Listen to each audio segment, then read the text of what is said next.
اچھا جی، بعض فرقوں کے علماء کا کہنا ہے کہ انجینئر محمد علی مرزا کو مت سنو ورنہ گمراہ ہو جاؤ گے۔ واہ، سب کو سن لو مگر انجینئر سے بچ کے رہو، وہ دور حاضر کا سب سے بڑا فتنہ ہے۔ آپ کیا کہیں گے؟ میں بھی یہی کہوں گا کہ میں دور حاضر کا سب سے بڑا فتنہ اس اعتبار سے ہوں، عربی والا فتنہ آزمائش۔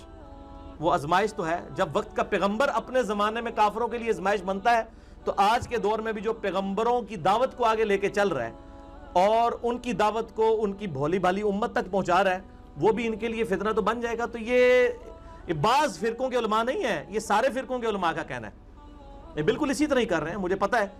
اور اس کو ہم وہ کہتے ہیں کہ یہ پچ کھودنا چاہتے ہیں، اپنی باری لے چکے ہیں، اب جب ہماری بیٹنگ کی باری آئی ہے تو کہتے ہیں پچ کھود دیو، کھیڈن ہی نہ دیو، اینج تے نہ کرو نا اللہ دے بندے ہو، اے کوڑا تے اے میدان اسی بھی کھیڈ رہے ہیں، تسی بھی کھیڈو، پبلک خود فیصلہ کرے گی۔ تو یہ پچ کھودنے والی اجازت تو ان کے پاس اب اختیار بھی کوئی نہیں ہے، کیونکہ یوٹیوب پہ تو ان کا اختیار کوئی نہیں ہے، یوٹیوب کو بند نہیں کروا، 1.5 ارب مسلمان مل کے جو ہے وہ یوٹیوب سے گستاخانہ ویڈیوز نہیں ڈیلیٹ کروا سکے، تو وہاں یہ 1.5 اینٹ کی مسجدوں والے لوگ جو ہیں وہ کسی کی ویڈیوز کیا ڈیلیٹ کروا سکتے ہیں؟ ٹھیک ہے نا جی۔ تو یوٹیوب کو ایک چینل نہیں، ہزاروں چینل چل رہے ہیں، ہم تو صرف 1-2 چینل لے کے چل رہے ہیں نا۔ ہم سے زیادہ ویورشپ ان چینلز کی ہے جس پہ ہماری ویڈیوز چڑھ رہی ہیں، جو کوئی سعودیہ سے چل رہا ہے، کوئی امریکہ سے چل رہا ہے، جو مجھے پتہ ہی نہیں کہ کن لوگوں نے بنائے ہوئے ہیں۔ ٹھیک ہے نا، پاکستان میں اگر کوئی رول بھی ہوگا تو زیادہ زیادہ ہمارے تک لگ جائے گا، لیکن وہ ویڈیوز جو چڑھی ہوئی ہیں وہ تو دوسروں نے چڑھائی ہوئی ہیں، یوٹیوب پہ کوئی قدغن نہیں لگ سکتی، اور فریڈم آف ایکسپریشن ہے ظاہر ہے۔ تو یہ جو کہتے ہیں نا، یہ پچ کھودنا چاہتے ہیں، اور یہ چاہتے ہیں کہ ہماری بات، کیونکہ ان کو پتہ چل گیا کہ ہمارے پاس ان باتوں کے جواب کوئی نہیں ہے، ہمیں اپنی پبلک کا سامنا کرنا پڑتا ہے، تو بہتر یہ ہے کہ پبلک کی مت مار دو۔ اب میں کہوں گا کہ ان کے بزرگ جو اس زمانے میں تھے، انہوں نے نبی علیہ السلام کے بارے میں بھی یہی بات کی تھی۔ اعوذ باللہ من الشیطان الرجیم۔ وقال الذین کفروا لا تسمعوا لهذا القرآن والغوا فیہ لعلکم تغلبون۔ کافر کہتے ہیں قرآن جب پڑھا جائے نا، اس کو مت سنا کرو اور شور مچا دیا کرو تاکہ تم غالب آ جاؤ۔ تم قرآن پہ تبھی غالب آ سکتے ہو جب قرآن کی دعوت پیش کی جائے تو تم پچ کھود دو، تم نے کوئی سننی ہی نہیں ہے۔ تو جو یہ بات کرے گا کہ بات سننی نہیں ہے، اس کو تو ہدایت مل ہی نہیں سکتی۔ اللہ تعالیٰ فرماتا ہے قرآن حکیم کے اندر، سورۃ الانعام کی غالباً 36 نمبر آیت ہے، اگر میں بھول نہیں رہا۔ اعوذ باللہ من الشیطان الرجیم، بسم اللہ الرحمن الرحیم۔ بہت زبردست آیت مبارکہ ہے اس حوالے سے۔ ہاں 36 ہی ہے جی سورۃ الانعام کی۔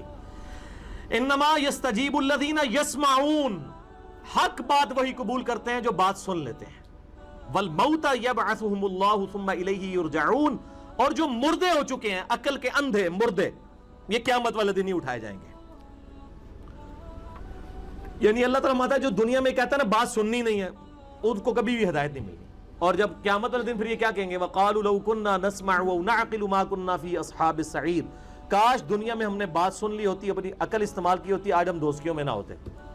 وہاں کہیں گے کاش سن لی ہوتی، یا کہہ رہے ہیں مت سنو، وہاں کہیں گے کاش سن لی ہوتی، آج دوستیوں میں نہ ہوتے۔ تو اللہ تعالیٰ ہے فاعترفوا بذنبہم، انہوں نے اپنے اصلی جرم کا اعتراف کر دیا، فسحقا لاصحاب السعیر، لیکن آج ان دوستیوں کے اوپر پھٹکار ہو۔ یہ تو تھا علمی جواب، آپ ذرا پھکی والا جواب بھی سنیں۔ ان سے کہیں کہ آپ ذرا ہمیں علماء حقہ کی لسٹ بنا کے دیں، ویسے تو علماء حق ہے، پنجابی میں حقہ ہوتا ہے، آپ ذرا ہمیں لسٹ بنا دیں علماء حقہ کی کہ کون سے ہیں، تو آپ کو حیرانگی ہوگی، اپنے فرقے کے علاوہ ساروں کو یہ گمراہ کہیں گے۔ تو اس کا مطلب ہے کہ یہ تو باقی سب کو گمراہ سمجھتے ہیں، اور ہمیں کہتے ہیں جناب یہ تو ساروں غلط کہندا ہے، اللہ دے بندے 99 قتل تسی بھی کیتے ہوئے نے۔ جب ایک فرقہ اپنے علاوہ سب کو کہہ رہا ہے کہ غلط ہے، تو 99 قتل تو اس نے بھی کیے ہوئے ہیں، 99 کو تو وہ بھی غلط کر رہا ہے۔ ہم نے کیا جرم کیا؟ ہم نے سینچری کر لی ہے کہ ہم نے کہا آپ بھی غلط ہیں، بس یہ ایک سٹیپ ہم نے طے کیا ہے۔ کیا کسی بریلوی عالم دین نے جو سکھا ہوں، جن کو مانا جاتا ہو، کبھی یہ سٹیٹمنٹ دی ہے کہ ہاں جی ہم طائفہ منصورہ ہیں، جنتی گروہ ہم ہیں، لیکن ہمارے جو دیوبندی اہل حدیث اور شیعہ بھائی ہیں یہ بھی ایک نہ ایک دن عذاب بھگت کے جنت میں چلے ہی جائیں گے، کیونکہ ہے تو ہمارے مسلمان بھائی ہیں؟ کبھی سنا ہے یہی سٹیٹمنٹ کسی دیوبندی سے سنی ہے؟ کبھی کسی شیعہ سے سنی ہے کہ جی سنی ہمارے بھائی ہیں، ایک نہ ایک دن یہ بھی جنت میں چلے جائیں گے؟ اس کا کیا مطلب ہے؟ یہ سب ایک دوسرے کو مسلمان نہیں مانتے، صرف کہتے ہیں کہ یہ مسلمان ہے، مانتے کوئی نہیں ہے, ورنہ یہ لکھ کے دیں, یہ لکھ کے دے نہیں سکتے. یہ ٹی وی ٹاک شوز میں آگے بات کرتے ہیں. تو ان کو کہیں کہ اچھا آپ کہتے ہیں انجینئر صاحب کو نہیں سننا چاہیے, تو آپ کے کہنے پہ ہم انجینئر صاحب کو نہیں سنتے, لیکن وہ فلاں عالم صاحب تو کہتے ہیں آپ کو بھی نہیں سننا چاہیے, تو اب ہم اس عالم صاحب کی بات مان کے آپ کو سننا چھوڑ دیں؟